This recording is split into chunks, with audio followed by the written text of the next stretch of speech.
अरे भाई हो गया, लेकिन कोई काम ओम कुछ हुआ है कि नहीं हुआ? अच्छा ये बताओ कि गुंडे बदमाश माफिया सब ठीक ठाक हैं? मैंने कहा है सड़क पर हैं कि जेल में? बुलडोजर घूम रहा है कि नहीं घूम रहा है? बाबा बाबा बुलडोजर वाला बाबा कमाल है। बहनों भाइयों, आप जानते हैं किसी भी राज्य का हम विकास करना चाहते हैं तो विकास की पहली शर्त होती है कानून व्यवस्था की हालात चुस्त दुरुस्त होने चाहिए। लेकिन आपने समाजवादी पार्टी के शासनकाल को भी देखा है।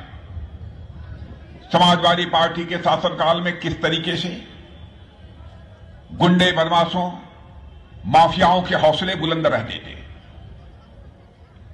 यहां तक कि राजनीति के गलियारे में सबसे ज्यादा दबदबा यदि हुआ करता था किसी का तो इन गुंडे बदमाशों का और माफियाओं का दबदबा समाजवादी पार्टी के राजनीतिक गलियारों में हुआ करता था।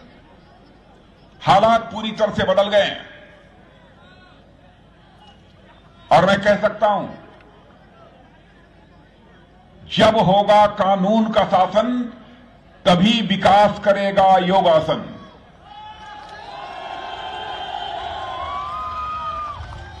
उत्तर प्रदेश में विकास योगासन कर रहा है। आप सब योगासन करते हो कि नहीं करते? नहीं करते? कितने योगासन होते हैं? कितने योगासन होते हैं? नहीं मालूम। 84 और बहनों भाइयों, मैं कहना चाहता हूं उत्तर प्रदेश में विकास 84 में से 83 योगासन कर रहा है। एक योगासन हम लोगों ने समाजवादी पार्टी के लिए, विपक्ष के लिए छोड़ दिया है। उस योगासन का नाम है शीर्षासन। 2014 के पहले भारत के बारे में सारी दुनिया में यह धारणा थी कि भारत बहुत ही कमजोर भारत है। लेकिन आज सारी दुनिया में भारत के बारे में धारणा बदल चुकी है। लोग यह समझने लगे, मानते हैं कि भारत अब कमजोर भारत नहीं रहा, बल्कि भारत दुनिया का एक ताकतवर देश बन चुका है। भारत के बारे में यह धारणा बन गई है। अंतर्राष्ट्रीय मंचों पर भारत यदि कुछ बोलता था तो दुनिया उसे गंभीरतापूर्वक नहीं लेती थी। लेकिन आज भारत यदि अंतर्राष्ट्रीय मंचों पर कुछ भी बोलता है तो सारी दुनिया के लोग कान खोल कर सुनते हैं। बहनों भाइयों, आज यह भारत की हैसियत सारी दुनिया में बनी है। और भारतीय जनता पार्टी की सबसे बड़ी पूंजी है, जो कहती है वह करती है।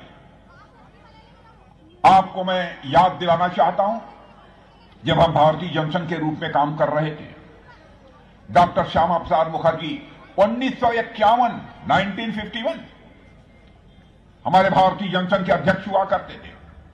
उस समय उन्होंने 51 के चुनाव में एक घोषणा पत्र जारी किया था और उसमें कहा था जिस दिन हमको भारत की संसद में स्पष्ट बहुमत मिल जाएगा तो जम्मू कश्मीर, जिसे धारा 370 के तहत विशेष दर्जा प्राप्त है, उस धारा 370 को हम समाप्त कर देंगे और जम्मू कश्मीर का दर्जा वही होगा जो हिंदुस्तान के अन्य राज्यों का दर्जा है। मेरे बहनों भाइयों, आपने देखा संसद में जब आप लोगों ने हम लोगों को बहुमत दे दिया तो डंके की चोट पर चुटकी बजाकर हम लोगों ने धारा 370 को समाप्त कर दिया। पाकिस्तान की हालत कैसी हो गई थी, कैसी पतली हो गई थी, त्राहिमाम त्राहिमाम त्राहिमाम कर रहा था। यानी हम लोगों ने जो 1951 में कहा था, अवसर मिलने पर उसे पूरा किया है। हम लोगों ने कहा था, उस समय भी हम कहते थे कि भारत का विभाजन धर्म के आधार पर नहीं होना चाहिए, लेकिन हो गया। एक भारत बन गया, दूसरा पाकिस्तान बन गया। लेकिन बहुत सारे हिंदू, सिख, ईसाई, पारसी, यहूदी जो भारत के मूल निवासी थे वह पाकिस्तान में रह गए थे। उनका धार्मिक उत्पीड़न हो रहा था और के लोग कहते थे कि जाओ तुम भारत में रहो, तुमको पाकिस्तान में रहने का कोई अधिकार नहीं है। बहनों भाइयों, हम लोगों ने फैसला किया कि इसके लिए हम कानून बनाएंगे। हमारा हिंदू होगा, सिख होगा, ईसाई होगा, यहूदी होगा, पारसी होगा, जो भी भारत का मूल निवासी है, यदि पाकिस्तान, बांग्लादेश और अफगानिस्तान में उसका धार्मिक उत्पीड़न हो रहा है तो उसे हम ससम्मान भारत में नागरिकता प्रदान करेंगे ताकि वह सम्मान की जिंदगी जी सके। और इस काम को अभी चुटकी बजाकर हम लोगों ने कर दिया। 84 से 1984 से बराबर हम लोग कहते रहे हमारी सरकार बन जाएगी तो हम ऐसे हालात पैदा करेंगे कि अयोध्या की धरती पर भव्य राम के का मंदिर खड़ा हो गया। हमारे कांग्रेस के, सपा के, बसपा के ये लोग कहते थे ये बराबर भाजपाई जनता की आंखों में धूल झोंकते हैं, झूठ बोलते हैं, ये राम मंदिर कैसे बना देंगे, इन्हें कल्पना ही नहीं। लेकिन बहनों भाइयों, आपने देखा हालात बदल गए। अब ऐसी परिस्थितियां हो गई हैं कि अयोध्या की धरती पर भव्य राम मंदिर का निर्माण होते हुए प्रत्यक्ष आप अपनी आंखों से देख सकते हैं। यानी हमने जो कहा वह किया। भरोसा रखना, हमारे यहां व्यक्ति गड़बड़ हो सकता है लेकिन पार्टी गड़बड़ नहीं हो सकती। व्यक्ति गड़बड़ हो सकता है लेकिन पार्टी गड़बड़ नहीं हो सकती।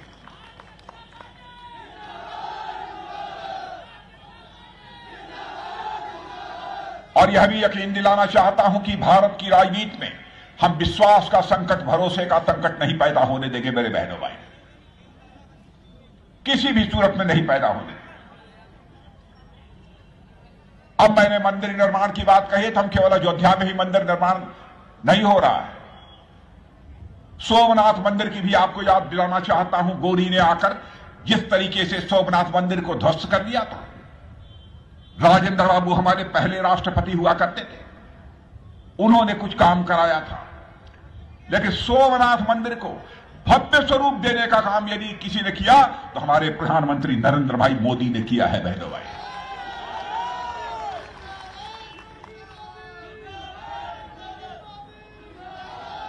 ऐसे ही केदारनाथ, वहां जाकर देखिए, जिस समय बाढ़ आई थी, तूफान आया था, मंदिर की हालत क्या हो गई थी, उसे भी भव्य स्वरूप हम लोगों ने दिया है। लेकिन हम केवल मंदिरों का निर्माण ही नहीं कराते बहनों भाई, हम लोकतंत्र के मंदिर का भी हम निर्माण करते हैं। और आप जाकर देखिए, दिल्ली में एक नए संसद भवन का निर्माण हो रहा है बहनों भाइयों, जो कि लोकतंत्र का मंदिर है। दोनों का हम कर रहे हैं। अब मैं मंदिरों के निर्माण की बात करता हूं, आप कहेंगे कि भाजपाई केवल मंदिरों की निर्माण की बात क्यों करते हैं। बहनों भाइयों, हम देश में विकास भी करना चाहते हैं लेकिन देश की विरासत की भी हम रक्षा करना चाहते हैं, क्योंकि मैं जानता हूं जो अपनी जड़ों से कट जाता है, अपनी विरासत से कट जाता है, उसकी हालत कटी पतंग की तरह हो जाती है। हम भारतवासियों to अपनी विरासत से, अपनी जड़ों से किसी भी सूरत में कटने नहीं देंगे। यह है भारतीय जनता पार्टी की सोच।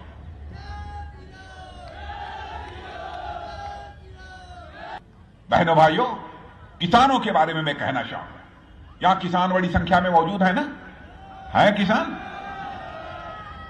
न्यूनतम समर्थन मूल्य को लेकर मैं चर्चा करूंगा, लेकिन उसके पहले 3 कृषि कानून जो भारत की संसद में पास हुए थे, हमारे कुछ किसान भाइयों को आपत्ति थी कि तीनों कृषि कानून वापस लिए जाने चाहिए। हम लोगों ने समझाने बुझाने की कोशिश की लेकिन बात नहीं बनी। तो एक दिन हमारे प्रधानमंत्री उठे और सुबह उन्होंने टेलीविजन के ऊपर बोल दिया कि यदि मैं अपने किसान भाइयों को समझाने में विफल रहा तो मुझे खेद है और मैं तीनों कृषि कानून वापस करा लूंगा, संसद से रिपील होगा। बहनों भाइयों, कोई छोटी बात नहीं थी। कोई अहंकारी यदि होता तो कहता यदि हमने कानून पास किया है, चाहे जो कुछ हो जाए, कानून वापस नहीं होंगे। लेकिन प्रधानमंत्री जो होना चाहिए, मंत्री जो होना चाहिए, उसकी भूमिका केवल शासक के रूप में नहीं होनी चाहिए, बल्कि जनता के सेवक के रूप में होनी चाहिए। उसे करके हमारे प्रधानमंत्री ने दिखाया है, सेवक के रूप। और प्रधानमंत्री पद की शपथ लेने के साथ ही उन्होंने कहा था, मैं प्रधानमंत्री के रूप में नहीं बल्कि प्रधान सेवक के रूप में अपनी भूमिका का निर्वाह करूंगा इस हिंदुस्तान में। यह बात उन्होंने कही थी। इसलिए मैं आप सबसे समर्थन मांगने आया। समाजवादी पार्टी आजकल लाल पोटली लेकर घूम रही है। आप जानते हैं लाल पोटली में क्या है? लाल पोटली देखा है समाजवादी पार्टी की? उसकी क्या है? उसमें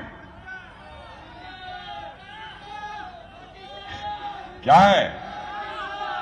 पाकिस्तान है। मैंने नहीं देखा, आप सबने देख लिया हो तो मैं नहीं जानता। लेकिन बहनों भाइयों, जो डूबता है उसे तिनके का सहारा ही काफी होता है।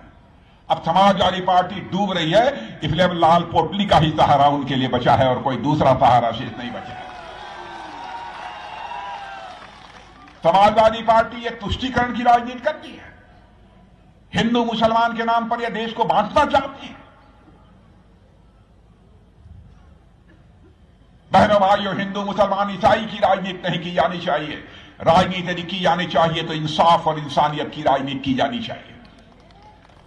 भारत के गौरवशाली इतिहास के पन्नों को पलटकर कोई देखे, भारत दुनिया का अकेला देश है जिस देश के रहने वाले ऋषियों और मनीषियों ने भारत की सीमा में रहने वाले लोगों को ही अपने परिवार का सदस्य नहीं माना है, बल्कि पूरे विश्व की धरा पर रहने वाले लोगों को अपने परिवार का सदस्य मानते हुए वसुधैव कुटुंबकम का संदेश सारे विश्व को यदि किसी देश ने दिया है तो हमारे और आपके देश भारत ने दिया है। बहनों भाइयों, कि सारा विश्व ही हमारा यह परिवार है।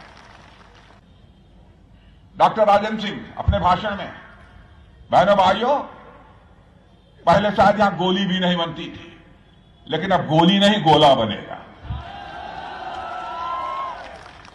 और ऐसी मिसाइल बनेगी इस उत्तर प्रदेश में कि यहां से यदि छूटेगी तो 400, 500, 800 किलोमीटर तक जाकर मार करेगी। बहनों भाइयों, यह ताकत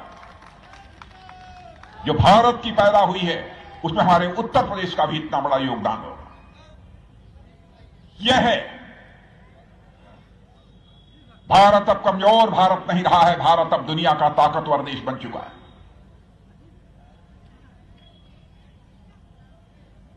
लेकिन मुझे दुख होता है, राहुल गांधी संसद में खड़े होकर देश की जनता को गुमराह करते हैं।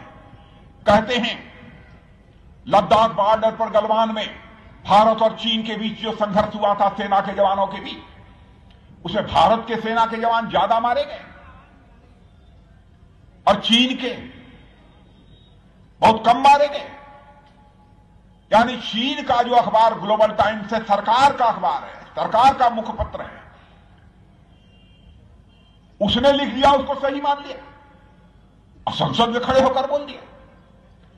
मैं राहुल गांधी से पूछना चाहता हूं, परसों ही ऑस्ट्रेलिया के एक समाचार पत्र क्लैक्सन ने लिखा है और उस पत्रकार ने कहा है कि मैं गहराई तक, तह तक जाकर जो मैंने खोजबीन की है, मैं इस नतीजे पर पहुंचा हूं कि भारत के सेना के जवानों ने अपने शौर्य पराक्रम का परिचय दिया है और चीन के 38 से लेकर 50 सेना के जवान मारे गए हैं। बहनों भाइयों, सीना ठोकना चाहिए हम लोगों को, कितने गौरव की बात।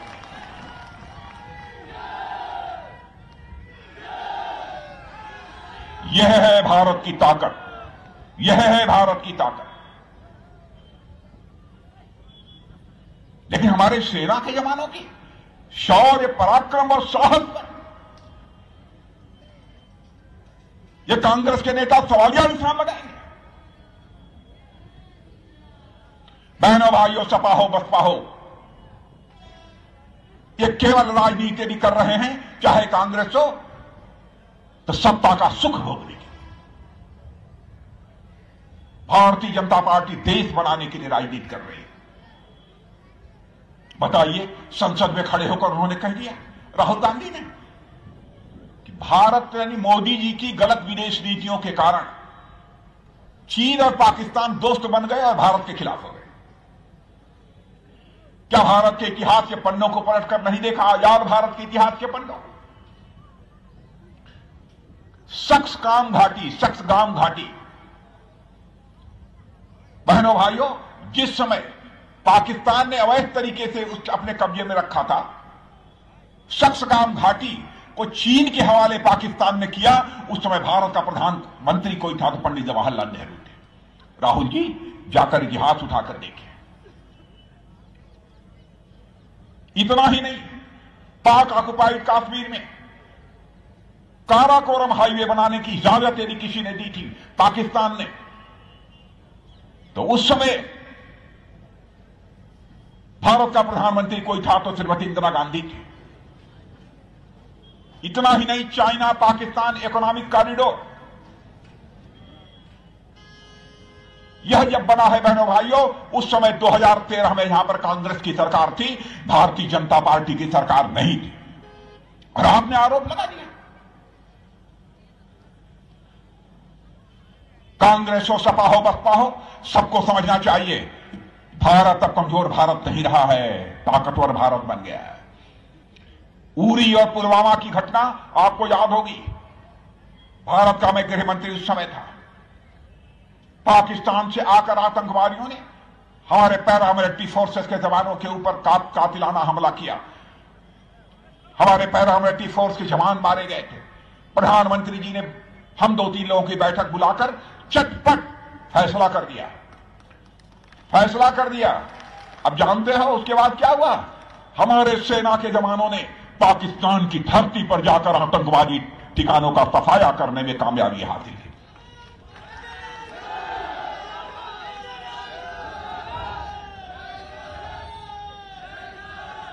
हमने सारी दुनिया को यह संदेश दे दिया कि भारत पहले जैसा भारत नहीं है।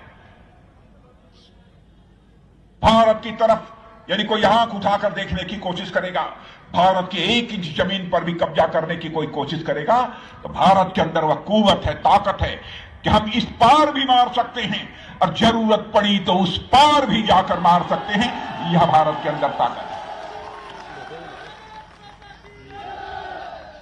भारत बदल चुका है बहनों भाइयों, आपका आशीर्वाद चाहिए।